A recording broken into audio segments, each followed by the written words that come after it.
छत्रपती संभाजीनगर जिल्ह्यातील खुलताबाद तालुका येथील पळसवाडी गावाच्या दलित वस्तीत झालेल्या अतिक्रमणाची दखल महसूल विभागाने न घेतल्यामुळे येथील उपसरपंच सोमीनाथ ठेंगडे हे तहसील कार्यालयासमोर आमरण उपोषणास बसल्याची बातमी गाव माझा न्यूजने प्रसिद्ध करताच तहसील कार्यालयातील यंत्रणा कामात लागली असून पदवीधर आमदार सतीश चव्हाण यांनी उपोषणास बसलेले सोमीनाथ ठेंगडे यांची भेट घेऊन तहसीलदार स्वरूप कंकाळ यांच्याकडून या प्रकरणाची सविस्तर माहिती घेऊन त्वरित कारवाई करण्याच्या सूचनाही दिल्या।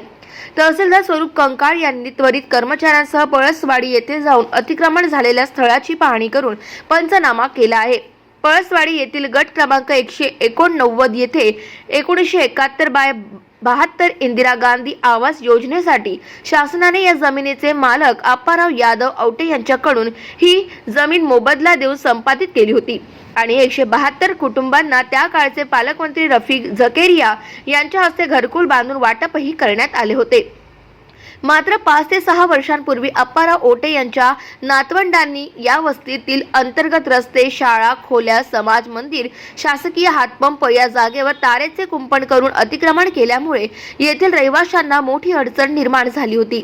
या प्रकरणामुळे पळसवाडी येथील उपसरपंच सोमीनाथ ठेंगडे हे या अतिक्रमण काढण्यासंदर्भात तहसील कार्यालयासमोर 4 दिवसापासून उपोषणास बसलेले होते। या विषयावर गाव माझा न्यूजने बातमी प्रसिद्ध करताच 24 तासाच्या आत तहसीलदार स्वरूप कंकाळ यांनी उपोषणकर्ते सोमीनाथ ठेंगडे यांची भेट घेऊन सविस्तर माहिती घेतली आणि झालेल्या अतिक्रमणाचा स्वतः कर्मचाऱ्यासहित स्थळ पाहणी करून त्वरित पंचनामा केला आणि कायदेशीर कारवाई करून 15 दिवसामध्ये हे अतिक्रमण काढण्याचे पत्रकही उपोषणकर्ते सोमीनाथ ठेंगडे यांना दिले असून सरपंच सोमीनाथ ठेंगडे यांनी हे उपोषण तुर्तास स्थगित केलेले आहे।